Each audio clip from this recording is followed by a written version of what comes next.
My name is Charles Bedord, and welcome to The Better Part. My guest today is Mr. Kirk Martin, the founder and general manager of A Slice of New York, a pizza restaurant with locations in Santa Clara and Sunnyvale, California. Kirk, welcome so much to The Better Part, and thank you for joining us today. First of all, we hear dire predictions about the effects of the coronavirus on small businesses all the time on the news. Do you think that the majority of small businesses in Santa Clara County are going to survive, or do you feel more pessimistic about that? The county requires some very specific guidelines, and it started back when we started hearing about this back in March 8th. We actually moved our business to takeout only based on county suggestions, limiting guests inside our business. And actually, we had tape on the floor to map out boxes where people could stand so they could socially distance even before it became an order. And so what we ended up doing is looking at how can we create an environment to create a safe environment for our team and for our customers, but really for our team so that they're comfortable on working here. And so we've always been ahead of county orders by between 7 and 10 days. So we've been, for example, I'll give you an example. We've been wearing masks internally since March 31st. That really required, I think, last couple of weeks is when it was required. We've required customers at our Sunnyvale location, where in San Jose, we actually locked the front door, or Santa Clara, we locked the front door on Stevens Creek, so customers can't even come in the shop. And we have a takeout window that all of our transactions happen through now. So we've completely isolated the public to our team. But in Sunnyvale, we have a fairly large space. I mean, there's a large, we can seat upwards of 50 people in our space. And we now have limited that to 5 people maximum, and that's obviously no sit down. And we have a kind of a walkway where you come in, transact, all touchless, and exit through another door. But these changes, we've made a policy in Sunnyvale that customers needed to wear masks effective April 20th, and that just became an order. I think last week on May 22nd. So we were about a month ahead of the county order on when to require masks for customers. So you were ahead of the curve, and I suppose your crew had a chance to get used to it too. Yeah, before it became mandatory.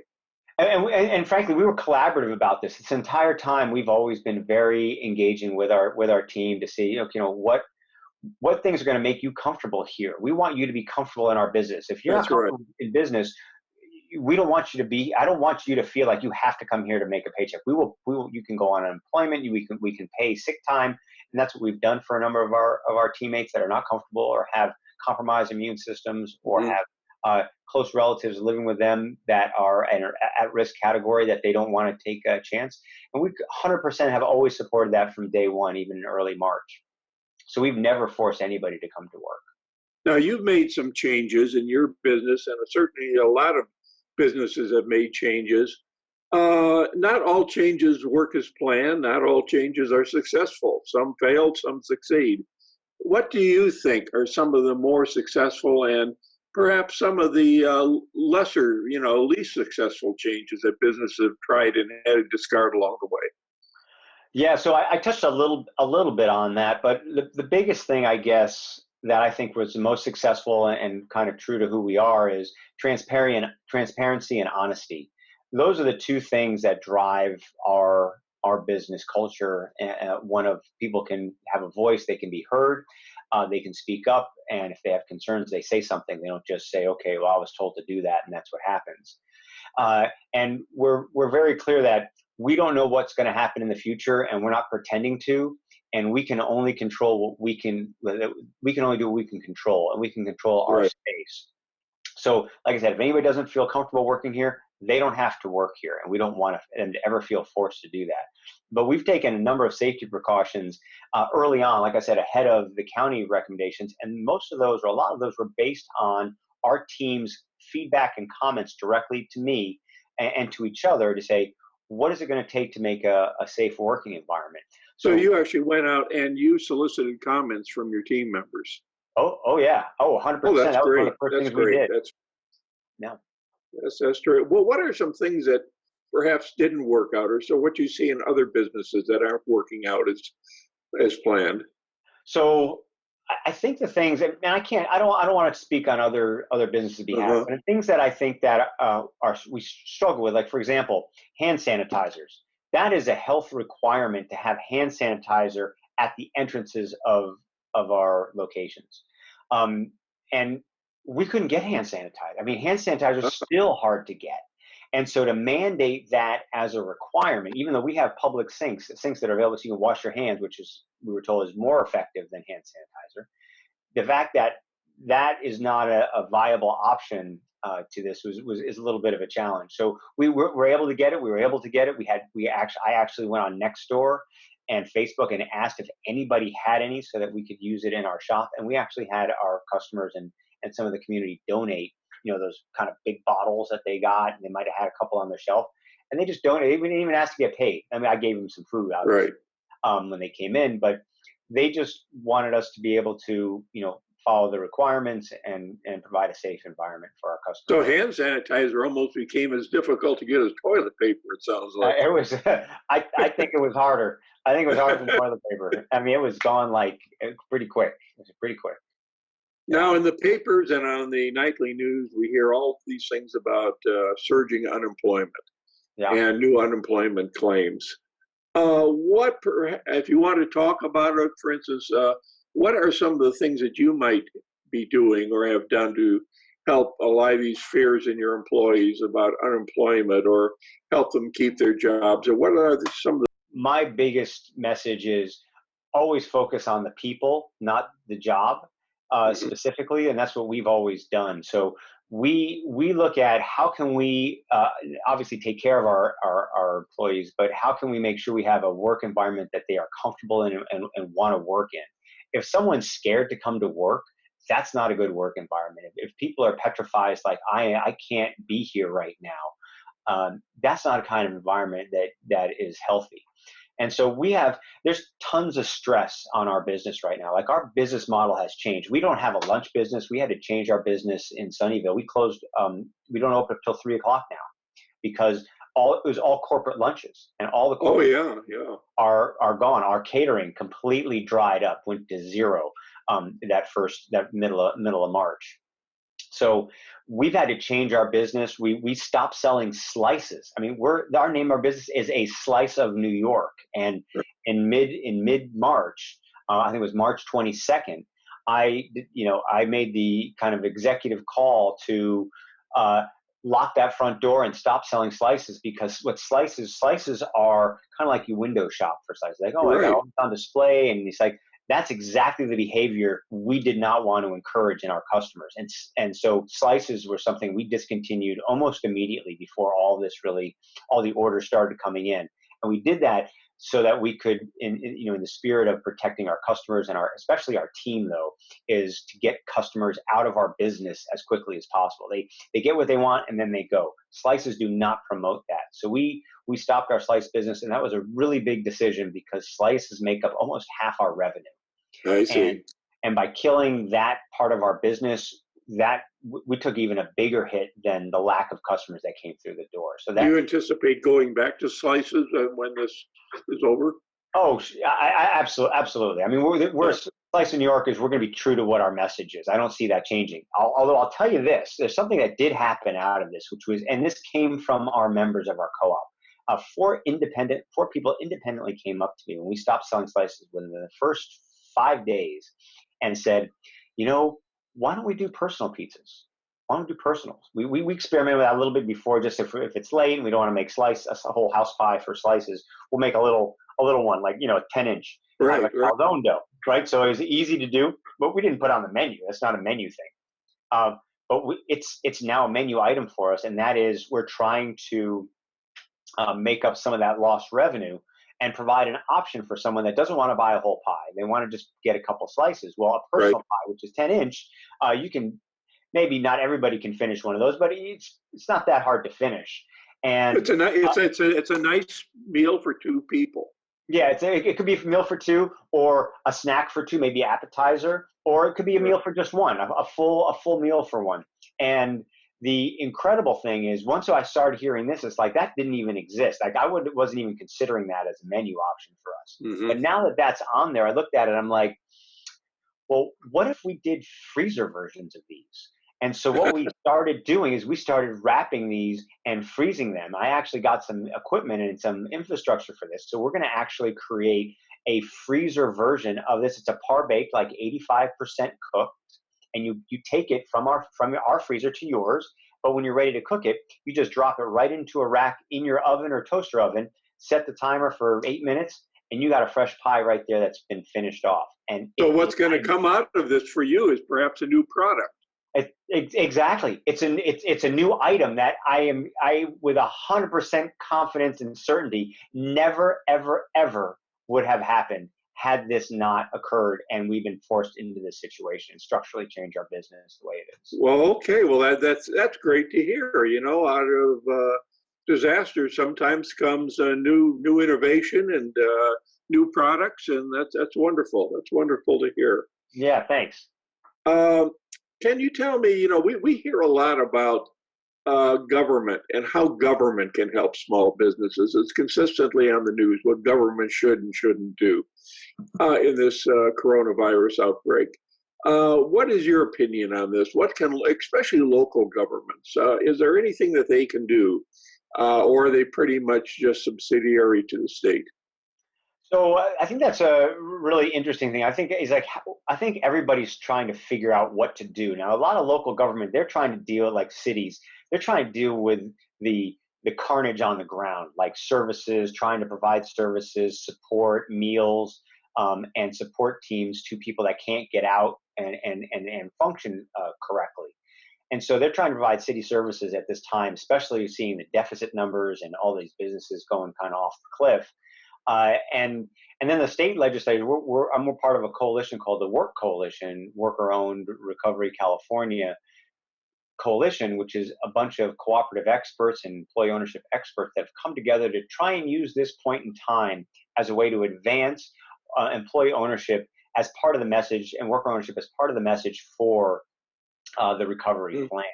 And I think that is an opportunity, is to continue to raise awareness on that, of how you can have alternatives to closing your business, but to actually have your employees buy the business from you through some kind of structured plan. We're working on some specific bills and some ideas to get into the budget and get into legislation to help allow and encourage and support this and reward that kind of behavior.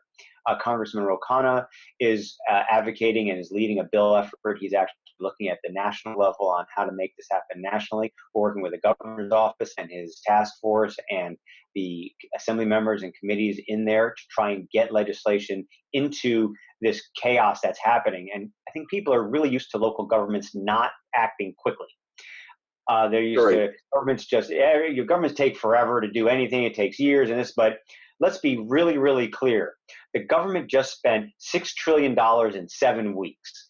If the government is motivated, the government can move very, very quickly. The challenge is what should they move on? I think that's what takes so long. So we're trying to raise that awareness at the local level, at the state level, and at the federal level, so that all of those tiers can have a message of how can we get employee and worker ownership as part of the message for a recovery effort to give options.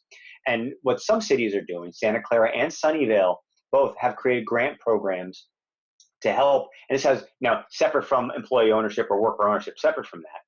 But what they have done is, if you qualify, meaning you have to have a business in the city, they will give you grants of between 5 and 10, even in Sunnyvale, $15,000 to pay for utilities or rent, something like that. No, that sounds like a fine idea. And so we actually applied for that and got that from the city of Santa Clara. We're very fortunate to have gotten that. We've applied for the same thing in the city of Sunnyvale. And at the government level, I mean, they turn the hose on and just pouring money out to just save as many people as possible in the short term at a very, very high cost. So the PPP, Paycheck Protection Plan, that is out there, and the EIDL, the EIDL loan, the economic disaster investment or infrastructure loans from the SBA. those are out there, and we've applied for both. We actually got accepted and received funds for that PPP loan. We received a $245,000 check from that grant, or that it's not a grant, it's a loan, but it's forgivable, and it's based on the formula of how much payroll and expenses you have. And our payroll is $26,000 a week. Our rent and utilities run upwards of $12,000 a month.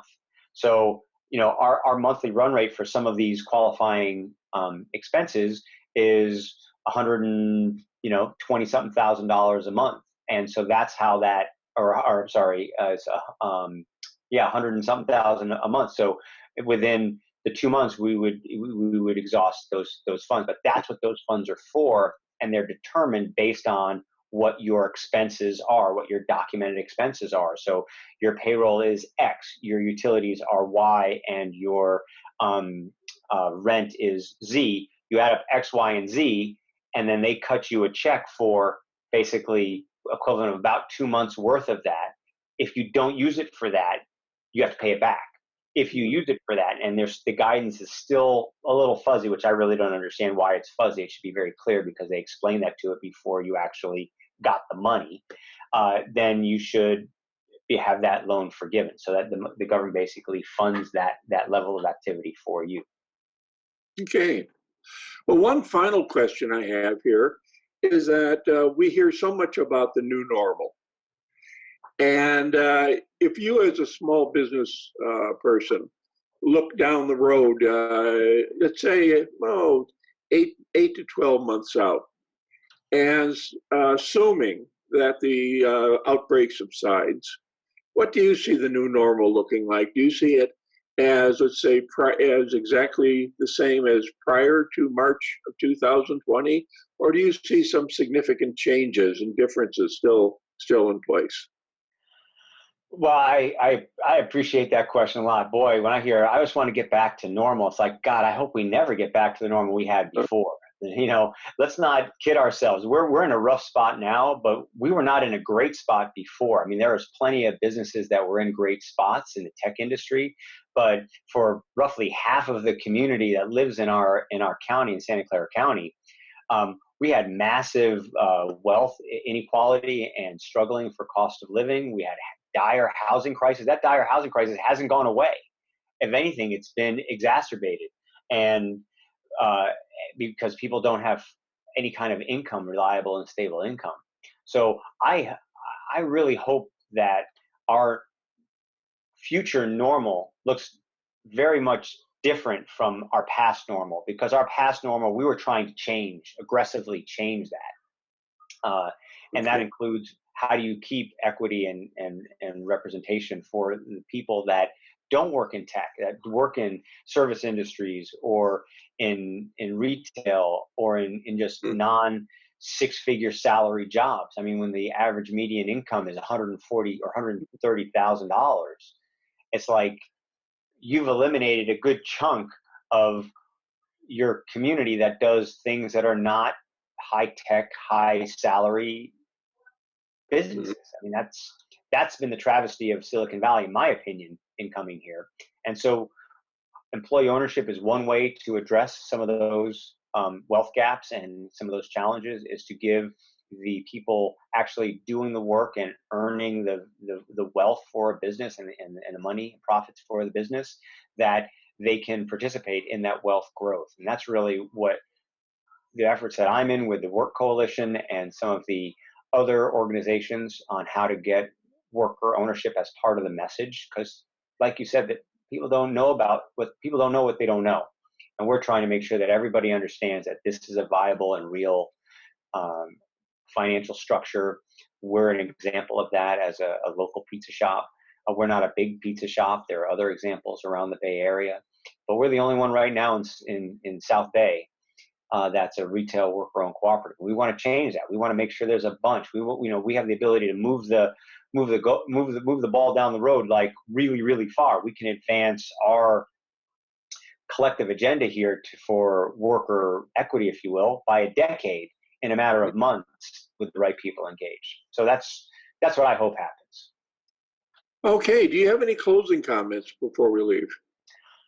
Well, one of the things we started was a organization. We were part of an organization called Feed the Front Lines. We didn't start that, but we joined that. We created something called the Community Meal Initiative, CMI. The website is SVCMI for Silicon Valley Community Meal Initiative.org. And what that is we provide meals and food to frontline employees, to hospitals, to Oh, okay. food insecure families in neighborhoods, assisted living centers like Bill Wilson Center for at-risk youth.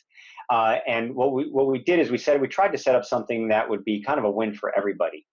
Restaurants that have capacity to make food but don't make food because they don't have the customers, to get them business, to feed people that are in need or struggling or just are in a little bit of pain right now and maybe don't have the access, and then get that all funded by the community that wants to participate and help those exact people. So the community funds the restaurants, and then the restaurants then feed those at-risk or challenge teams. Well, that's a very progressive program, and it's a wonderful program. And I wish you all the success of that. Well, thanks. And thank you so much for joining me and providing the perspective of a small business owner as far as the effects of the coronavirus in Santa Clara County. So thank you again, and you have a wonderful afternoon and a successful business. Okay. Thank you very much, Chuck. Thank you, Kirk. Bye.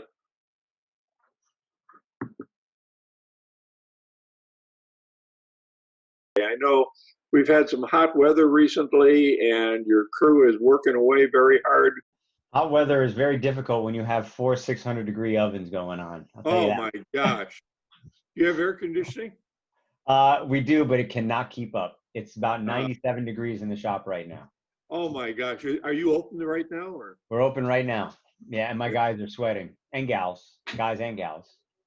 Yeah. Well, that makes it rough. Those people deserve something.